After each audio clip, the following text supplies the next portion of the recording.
You think you're afraid of being alone, but what if I told you that your real terror isn't solitude? It's discovering who you actually are when nobody's watching.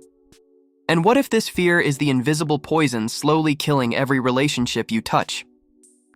We tell ourselves we're social creatures, that we need others to complete us. But here's the uncomfortable truth nobody wants to face. Most of us have never actually met ourselves.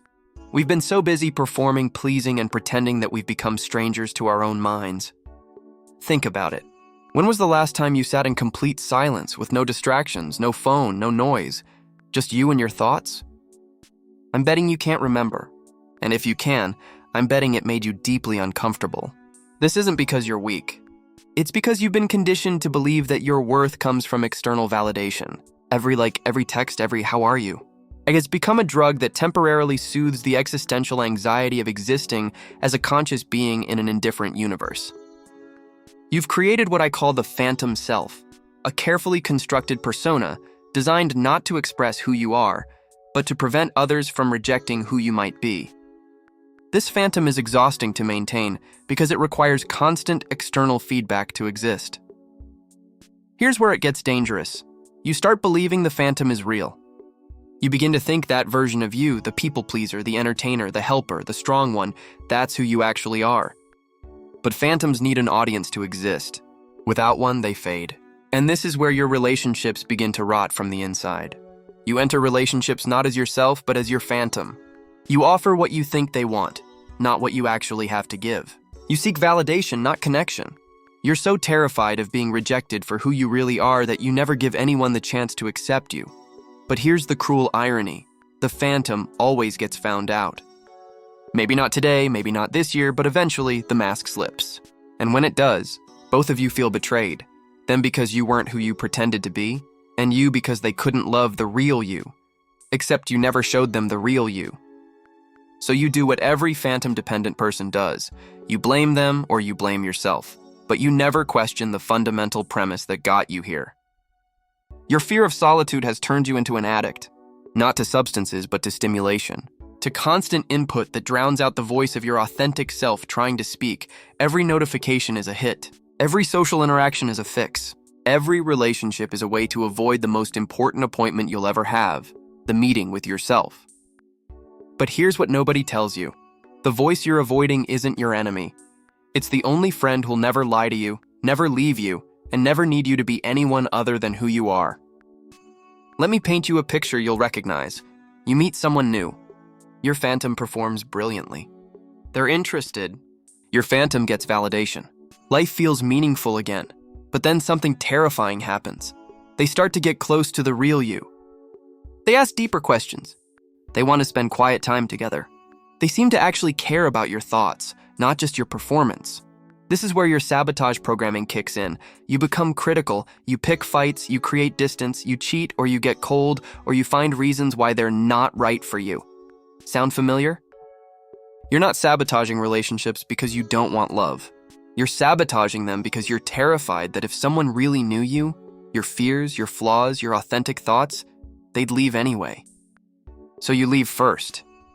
It feels like control, but it's the ultimate surrender. You're letting your fear of hypothetical rejection create guaranteed rejection. And each time you do this, you tell yourself the same lie. See? People always leave. I'm better off alone. But you're not alone by choice. You're alone by terror. Here's the most painful part. You can be surrounded by people and still feel completely alone. Because when your phantom is doing all the connecting, the real you remains isolated. You become a spectator to your own relationships. Watching your phantom laugh at jokes that don't amuse you, agree with opinions you don't hold, and promise things you don't want to give. The loneliness you feel isn't from being alone. It's from being unknown, even to yourself. So what are you really afraid of? It's not solitude. It's discovery.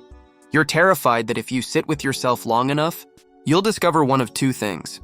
Either you're fundamentally unlovable, or you're not who you've been pretending to be for so long that you don't know how to stop pretending. But here's the secret that'll change everything. Both of those fears are illusions created by your phantom to keep itself alive. The real you, the one you've been avoiding, isn't your enemy. It's been waiting patiently for you to stop running and come home. What if I told you that learning to be alone isn't punishment, it's preparation?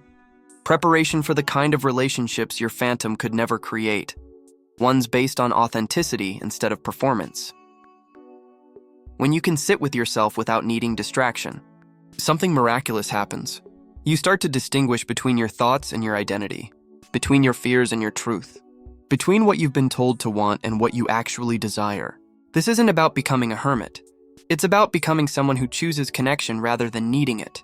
Here's the paradox that'll blow your mind. The more comfortable you become with being alone, the better your relationships become. Not because you need them less, but because you bring your whole self instead of your needy phantom. When you're not desperate for validation, you can actually see the other person instead of just seeing them as a potential source of relief from your inner emptiness. You start to love from overflow instead of deficit. You start to choose people who complement your wholeness rather than people who temporarily mask your emptiness. You're at a choice point right now. You can keep running from yourself, keep seeking salvation in other people, keep sabotaging connections because they threaten to reveal who you really are, or you can do the thing that terrifies your phantom most. You can get to know yourself. This isn't a one-time decision. It's a daily choice to choose truth over comfort, authenticity over approval, and real connection over phantom performance. I'm not asking you to become a monk. I'm asking you to become yourself, to sit with your thoughts without judgment, to feel your feelings without immediate action, to discover what you actually think, want, and value when nobody's watching. Your fear of being alone isn't protecting you from pain, it's guaranteeing it. The relationships you're avoiding by avoiding yourself are the only ones worth having. So here's my challenge to you. Spend 10 minutes today in complete silence. No phone, no distractions, just you and your thoughts. Don't try to solve anything or fix anything. Just listen, and then come back and tell me in the comments, what did you discover? What came up for you? What are you actually afraid of? Because your fear of being alone might be the most important fear you ever face.